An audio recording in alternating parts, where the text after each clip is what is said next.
नमस्कार मित्रांनो, आज आपण बोलणार आहोत प्रेमाची गोष्ट 2 या सिनेमाबद्दल। ट्रेलरमध्ये तर आपण पाहिलंच आहे, मैत्रीचं नातं लग्नबंधनात अडकलं जातं। मग हेच नातं त्यांना नकोसं वाटतं आणि वेळ येते घटस्फोटाची। वाईट वेळ आली की आपण दोष देतो देवाला। मग देवानेही या चित्रपटामध्ये असं केलं आहे की त्याला त्याचं आयुष्य रिव्हर्स दिलं आहे, झालेल्या चुका सुधारण्याची संधी दिली आहे। पण खरंच या चुका सुधारता येतील का? चित्रपटामध्ये जसं दाखवलं आहे तसंच अनेक लोकांच्या बाबतीतही घडलं असावं। दोघेही चांगले मित्रमैत्रीण असल्यामुळे घरातल्यांनाही असं वाटतं, कशाला दूर पहा, जवळचाच आहे, चांगला मित्र आहे, दोघेही एकमेकांना समजून घेतात, तर मग यांचं लग्न लावलं तर दोघे सुखाने संसार करतील। यांनाही असंच वाटतं की आपल्या दोघांना एकमेकांच्या आवडनिवड माहिती आहेत, स्वभाव माहिती आहेत, तर मग लग्न केलं तर काय फरक पडणार आहे, दोघेही मजा मस्ती करत आयुष्य एकत्र जगू।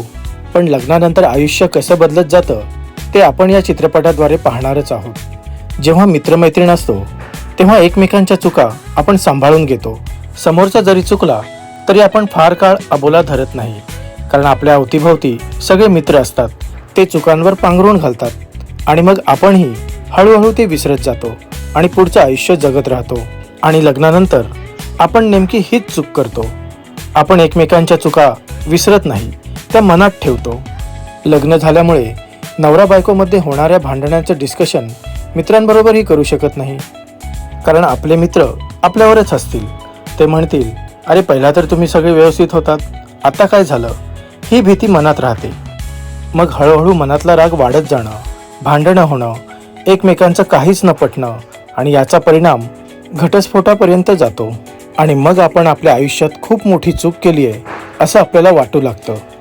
त्याचवेळी आपल्या आयुष्यात एखादी अशी व्यक्ती आली की जिच्यावर आपण जीवापाड प्रेम करत होतो, जिच्यासाठी आपण सर्व काही करायला तयार होतो, मग तिथून आपण आपल्या पार्टनरला कम्पेअर करायला सुरुवात करतो। तिथूनच आयुष्यरूपी किल्ल्याला सुरुंग लागायला सुरुवात होते। आपण करत असलेल्या चुकांचं खापर आपण देवावर फोडतो की देवानेच माझ्या बाबतीत हे केलंय, देवानेच असं घडवलं, त्याला मी तरी काय करणार।